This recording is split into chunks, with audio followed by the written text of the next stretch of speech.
পাকিস্তান হচ্ছে কুকুরের লেজের মতো। একটি জঙ্গি রাষ্ট্র, সে কখনো সোজা হবে না, সে কখনো ঠিক হবে না। বলেন না যে ল্যাংটার নেই ভাত পাড়ের ভয়, ওর কিছুই তো নেই, চাল নেই চুরো নেই, ওই দেশটার কি আছে? তাহলে পাকিস্তানের কিন্তু পরিণতি ভয়ঙ্কর হবে। পাকিস্তানকে কিন্তু এই পৃথিবীর মানচিত্র থেকে মুছে দেওয়ার কাজ ভারতবর্ষ যে কোনো মূল্যে করবে। পাকিস্তানের প্রধানমন্ত্রীর থেকে আমাদের পাড়ার পল্টু কাকুর অকাত বেশি। দেখুন, বামেরা চিরন্তন ভাবে ঐতিহাসিক ভাবে পাকিস্তান প্রেমী, পাকিস্তান পন্থী।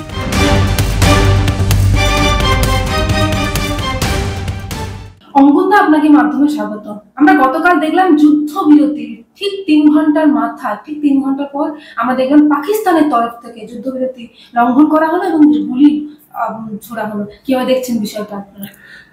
পাকিস্তান হচ্ছে কুকুরের লেজের মতো। একটি জঙ্গি রাষ্ট্র, সে কখনো সোজা হবে না, সে কখনো ঠিক হবে না। পাকিস্তানের মতোই জঙ্গিস্তানে রয়েছে এবং ওই দেশের সরকার, ওই সরকারটাকে কে চালাচ্ছে? রাষ্ট্রনায়করা চালাচ্ছে, রাজনীতিবিদরা চালাচ্ছে, সেনা চালাচ্ছে, আইএসআই চালাচ্ছে, নাকি লস্কর চালাচ্ছে, নাকি অন্য কোনো জঙ্গি সংগঠন চালাচ্ছে, এটা কেউ জানে না। দেখুন, ওদেরই তো কালকে দুপুর 3টে নাগাদ ওদের মধ্যে হঠাৎ মনে হলো যে আমরা ভারতের সাথে আর পেরে উঠছি না। যখন প্রায় 11টা এয়ারবেস ভারতবর্ষ ওদের গুড়িয়ে ধ্বংস করে দিয়েছে, যখন পাকিস্তানের মূল টেরিটরির মধ্যে, মূল ভূখণ্ডের 100 কিলোমিটার ভেতরে ঢুকে ভারত জঙ্গিদেরকে নিকেশ করে এসেছে, তো পাকিস্তান পেরে উঠছিল না, প্রমাণ হয়ে গেছিল। এবং ওদের যা ভিক্ষা করে করে যে সমস্ত ড্রোনগুলো ওরা জোগাড় করেছিল, সব ড্রোন ওরা ছেড়ে দেখেছে, একটাও ড্রোন সফলভাবে ভারতবর্ষকে আঘাত আনতে পারেনি, একজন ভারতবাসীকেও ছুঁয়ে দেখতে পারেনি। সুতরাং এমতাবস্থায় ওরা কাকুতি মিনতি করেছে। এবার ওদের কাকুতি মিনতিতে দেখুন, ভারতবর্ষ সর্বদা শান্তির পক্ষে এবং ভারতবর্ষ যুদ্ধ চায় না প্রথম দিন থেকেই। আমরা জঙ্গিবাদের বিরুদ্ধে আমাদের আপসীন সংগ্রাম চালিয়েছি, আগামী দিনেও চলবে। তো আমরা ভদ্রলোকের মতো সিজফায়ার যদি কেউ ডিমান্ড করে, আমরা সেই সিজফায়ারে সম্মতি জ্ঞাপন করেছি। সিজফায়ার অবশ্যই হওয়া উচিত, তাতে দুই দেশের লাভ, দুই দেশের সাধারণ নাগরিকের লাভ, দুই দেশের সেনাবাহিনীতে কর্মরত সাধারণ গরিব পরিবারের জওয়ানদের লাভ। কিন্তু পাকিস্তান আছে, পাকিস্তানে সে আক্রমণ করেছে, ভারতও পাল্টা প্রত্যুত্তর দিয়েছে। কালকে পাকিস্তান যে সিজফায়ারটা ব্রেক করেছে, ভারতও ছেড়ে কথা বলেনি। শিয়ালকোট থেকে শুরু করে বিভিন্ন জায়গায় ভারতও রিটার্ন গিফট পাঠিয়েছে। কিন্তু আন্তর্জাতিক শক্তিগুলোকেও এবার বুঝতে হবে, তারা যদি ক্রমাগত পাকিস্তানের মতো একটি জঙ্গি রাষ্ট্রকে প্রমোট করে যায় এবং সাপোর্ট করে যায়, তাহলে ভারতবর্ষকে কিন্তু এবার নিজের সর্বস্বটুকু বিসর্জন দিয়ে হলেও নিজেকে কিন্তু একটা কঠোর পদক্ষেপ গ্রহণ করতে হবে। এখানে তো প্রশ্ন হচ্ছে, 12ই মে পর্যন্ত যুদ্ধবিরতির কথা বলা হলো, পাকিস্তান ঠিক কেন এই যুদ্ধবিরতিটা লঙ্ঘন করলো? না, আমি তো কেন লঙ্ঘন করলো এটা তো পাকিস্তান উত্তর দিতে পারবে। ওদের জঙ্গি মানসিকতার জবাব তো আপনি কোনো ভারতবাসীর থেকে ভারতবাসীর মনুষ্য মানসিকতা থেকে, মানুষের মস্তিষ্ক থেকে পাবেন না। যুদ্ধ তো ওখান থেকে এসেছিল। নিরীহ ভারতবাসীকে ধর্ম জিজ্ঞাসা করে হিন্দুদের বেছে বেছে কলমা পড়তে বলে খুন কারা করেছে?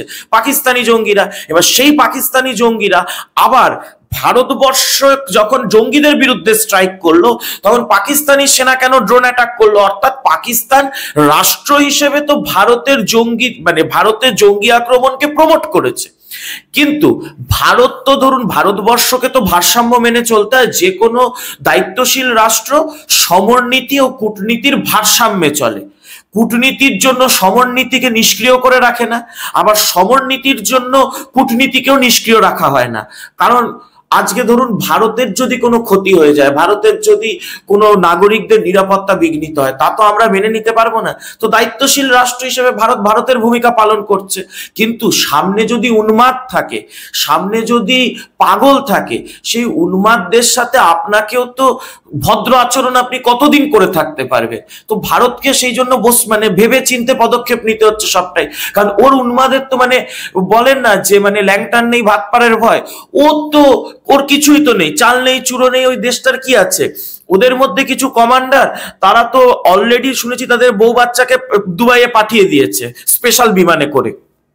এবার তারা স্পেশাল বিমানে করে উড়ে গেল, ওদের তো 100 জন 150 জনকে নিয়ে দেশটা চলে।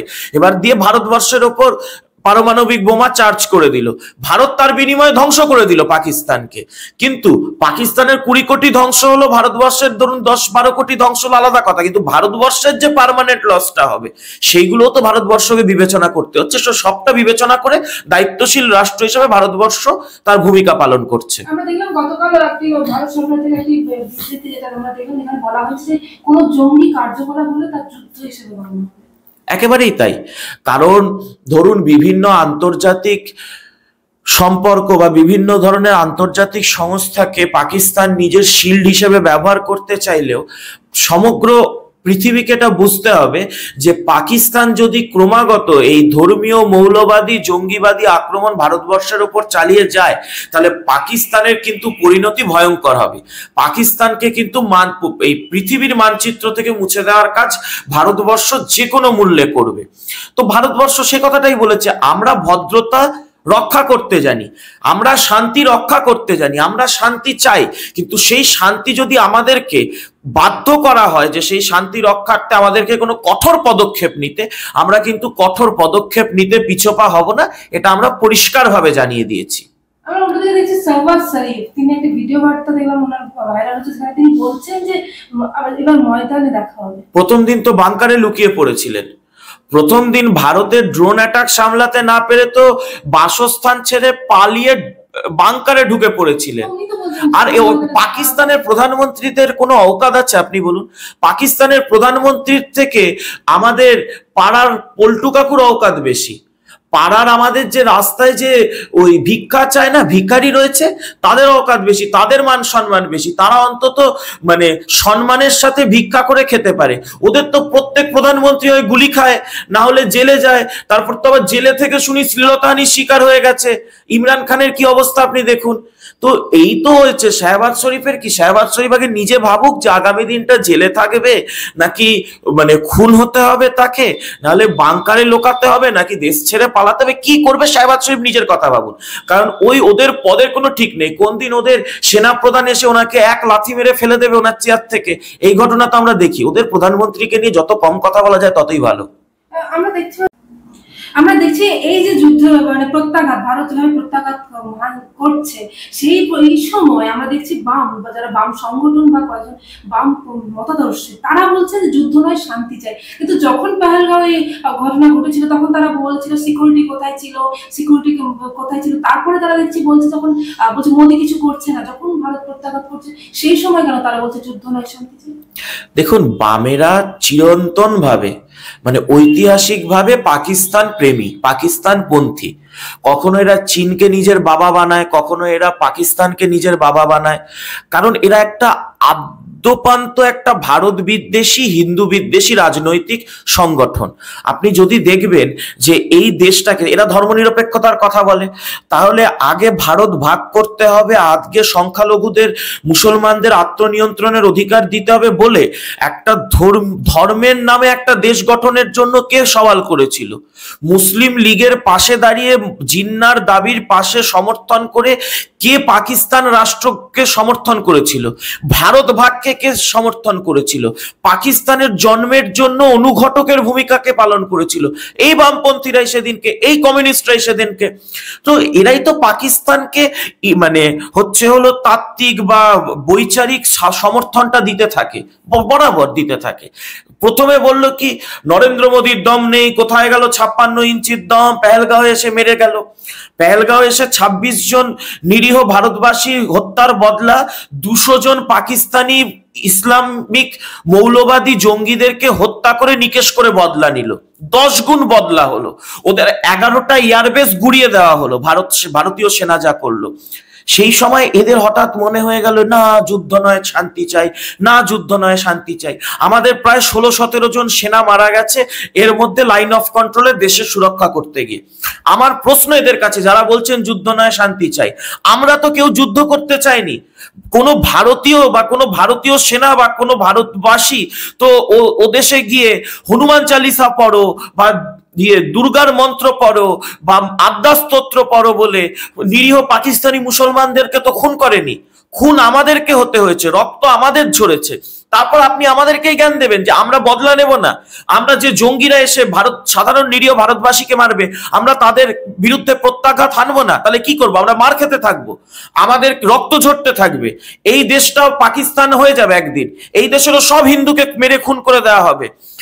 এদের যা অবস্থা, আমি বলবো এদের এই যে যুদ্ধ নয় শান্তি চাই না, এদের এই প্ল্যাকার্ড পোস্টার নিয়ে আর গণশক্তি হাতে নিয়ে এনারা দাঁড়ান গিয়ে এলওসিতে গিয়ে দাঁড়ান। যে ড্রোন হামলা কালকেও হয়েছে, শ্রীনগরে হয়েছে, ওই ড্রোন হামলা এরা গণশক্তি দিয়ে আটকাক, তাহলে বুঝতে পারবেন একদম ভারত বিরোধী দেশদ্রোহী পার্টি। এদের নিয়ে কি বলা যায়? আমরা দেখছি কংগ্রেসের পক্ষ থেকে আমাদের এই মন্তব্য যে ইন্দিরা গান্ধীর সঙ্গে নরেন্দ্র মোদীর তুলনা চলছে। তুলনা তো চলবেই, কারণ ইন্দিরা গান্ধী দেশের প্রধানমন্ত্রী ছিলেন, রাজনৈতিক বিরোধিতার ঊর্ধ্বে উঠে তার প্রতি আমাদের শ্রদ্ধা সম্মান এবং তার কৃতিত্বকে এক অংশ মানে লঘু করতে বা খাটো করতে আমরা চাই না। কিন্তু আপনি বলুন 1971-72 সালের পরিস্থিতি আর 2025-এর পরিস্থিতি এক? আপনি বলুন, যারা বিচার করেন, আপনার বাড়ির অবস্থা বলুন, সেই সময় দ্রব্যমূল্য আর আজকের দ্রব্যমূল্য এক? সেই সময়ের ভারত পাকিস্তান আর আজকের ভারত পাকিস্তান এক? সেই সময়ের পাকিস্তানের কাছে পারমাণবিক অস্ত্র ছিল না, আজকে আছে। তাই ভারতকে যে পদক্ষেপ নিতে হয় একটা মেপে নিতে হয়। কালকে পরমাণু বোম ফেলে দেবে ভারতবর্ষে, তখন এই রাহুল গান্ধী বলবেন হায় রে নরেন্দ্র মোদী ভারতের সর্বনাশ করে দিল। ইন্দিরা গান্ধী যখন ভারতবর্ষ প্রথমে তো 1 লক্ষ বাঙালিকে মারা হয়েছে, তখন তো ওনার টনক নড়েনি। ভারতের ওপর পাকিস্তান আক্রমণ করেছিল বলে তখন ভারতবর্ষ পূর্ব পাকিস্তানে বাংলাদেশ স্বাধীনতার মুক্তি সংগ্রামকে সমর্থন করেছিল, সেনা দিয়ে মানে যা সমর্থন করার করেছিল এবং প্রত্যুত্তর দেওয়া ছিল। কিন্তু আপনি বলুন, ইন্দিরা গান্ধী 100 কিলোমিটার ঢুকে লাহোরে, ইসলামাবাদে, করাচিতে আরো যে সমস্ত পাকিস্তানের এয়ারবেস গুলো রয়েছে তখন অ্যাটাক করতে পেরেছিল, যেটা নরেন্দ্র মোদীর সরকার করেছে? ঘরে 100 কিলোমিটার ঢুকে 200-র ওপর জঙ্গি নিকেশ করতে পেরেছিল? আর যে কংগ্রেস এই কথাটা বলছে 2004-এর পর থেকে, যখন 2005-এ দিল্লিতে সিরিয়াল ব্লাস্ট হলো 70 জন ভারতীয় মারা গেছিল, কোথায় ছিল আপনাদের ইন্দিরা গান্ধীর তুলনা? 2007-এ, 2008-এ, 2009-এ যখন কখনো বারাণসীতে 40 জনকে বোম ব্লাস্ট করে এই পাকিস্তানি জঙ্গিরা মেরেছিল, যখন 26/11-র মতো ঘটনা ঘটেছিল, আপনারা তো একটা ঢিল ছুঁড়ে প্রত্যাঘাত হানতে পারেননি মশাই, একটা ঢিল ছুঁড়ে প্রত্যুত্তর দিতে পারেননি পাকিস্তানকে। আপনারা আজকে নরেন্দ্র মোদীর সাথে তুলনা করছেন। ইন্দিরা গান্ধীর শ্রদ্ধা ইন্দিরা গান্ধীর জায়গায় থাকবে, কিন্তু নরেন্দ্র মোদীর ক্ষমতা, নরেন্দ্র মোদীর অবস্থানকে মাপতে আসবেন না, সেই তুলনা টানার যোগ্যতা নেই আপনাদের।